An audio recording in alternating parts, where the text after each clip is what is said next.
Hey and welcome to this new video of learning ECMAScript6. So in this video we'll learn about callbacks. So to learn more about callbacks and to understand them good, let's go as always and do an example. So first let's create a to function. So first we will name it, for example, go first.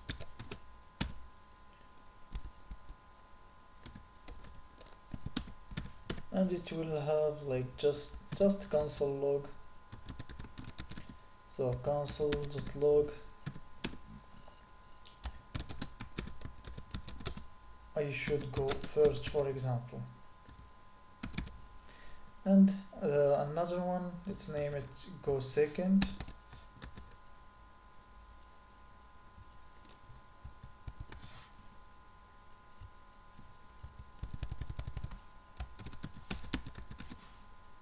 And here I should go second.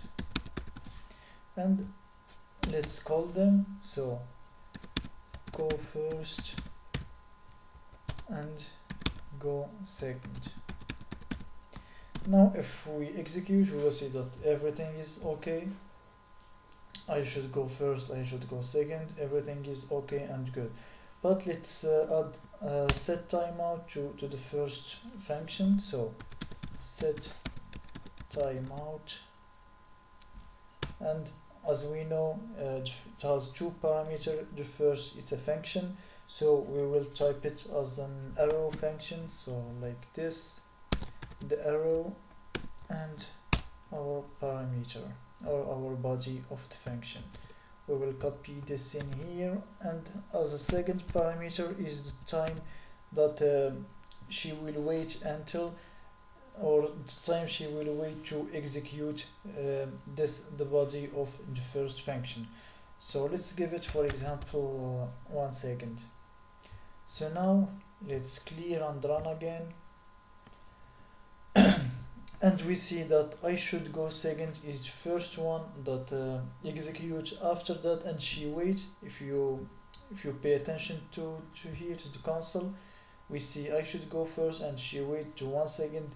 Then after that it execute our first function, I should go first, even if we call it the first one. So for example, in our code, if we example have this function and we need it to be executed before another function, or for example the return of this function, we will use it in this function. So we need to make sure that this function, it will be the one to execute. Then after executing it, we will pass and go to the other function. So how we can do that? That's why the callback are here to solve. So let's see how we can do our callback, so that this function, it will be first execute, and the second function, it will wait until this first function execute, then it will be executing again. So how we can do that? First let's give this our first function, let's give it a parameter. For example, let's name it, we can name it whatever we want, but I will name it callback. So just like this, callback, and I will invoke it in here after that I finish for example the code that I want to type in my function or in my arrow function. So here I will invoke it as if it's a function like this, call back, like this. Now here in my function, or the first function, go first, we see that it needs a parameter. So in this parameter we will give it just the reference of this second function. So the reference, it will be the name of the function but without tools. So just go second, like this.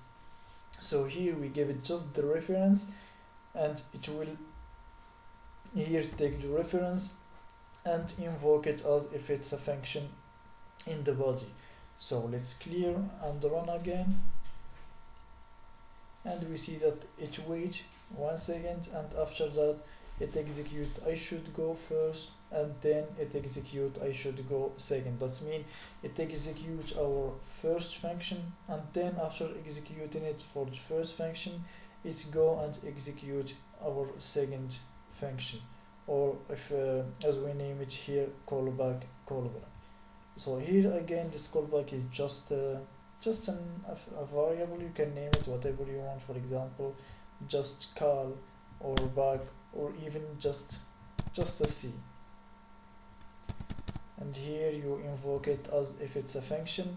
And here when you will invoke the function, the first function, and you put in the parameter the reference to the other function that you want to invoke. In our case it's first function and second function, and here it is, it works. Let's do another example. So we will create also a function. Let's give it, or let's name it, for example some number, and we will give it number 1 and number 2 and a callback function. Let's name it just CB. So CB stands for callback, and here in return let's create, for example const, for example result equal, so result equal to num1 and num2, and let's invoke now this CB, and as parameter let's give it our result. Why this? Oh, here plus. So let's create a second function. So function, let's name it log result, and it have the one parameter is the result. We will name it just R, and here for example we will just cancel our result. So cancel log, let's put it on the ECMAScript6 way, and here let's type the result is, and let's type this R. So now let's invoke our function. So some number,